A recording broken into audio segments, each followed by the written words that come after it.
Hello, you're watching the third part of What Next After Code Audit webinar. Previously, we discussed topics of sustainability and risk management. Now we would like to focus on technological debt. David, the stage is yours. All right, welcome back. So, dealing with technical debt, but maybe let's first start with what is actually a technical debt. So, if you are wondering what is technical debt and come to think whether maybe it is something like financial debt, then you're right. The term is metaphorically associating software products development with financial debt, where the interest would be the extra work one has to put later for taking shortcuts now. So it has to be repaid. Maybe in other words, imagine you're cooking something and you're in a hurry.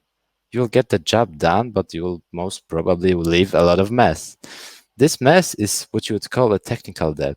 It's okay to have some eventually, but if you'd like to cook again, I'm quite certain you'd have to clean up first in order to be effective and prepare another healthy meal. Though the question isn't the definition, but rather how to deal with the technical debt. So once you get an audit with proper taxonomy and nicely defined metrics, you'll have the ability to measure a particular piece of that tech debt. For example, maybe how it impacts your business or development teams, what's the cost of fixing it, or how contagious is it, meaning what problems it can cause in the future when left untouched. We would like to showcase a couple of common issues and remedies for them, like handling unsupported version of libraries, methods of refactoring bad code, and like covering your digital products with tests and metrics. Okay, the first thing is about unsupported versions of libraries. Unsupported versions of libraries are not only a threat to security, but also the maintenance of the team.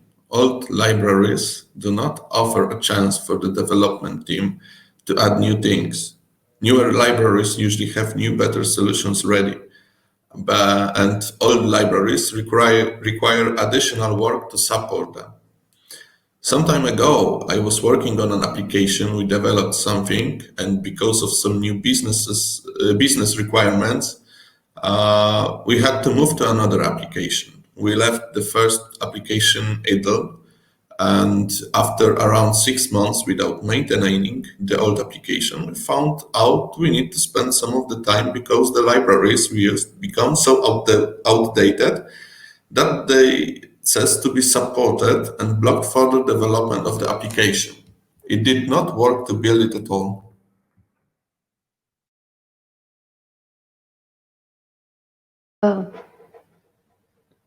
How to find a proper way of refactoring that allows your team to deliver new features at the same time. I have been learned a lot thanks of one of our customers from the UK. Their developers prepared a huge plan of changes in a core part of the database structure for a few months.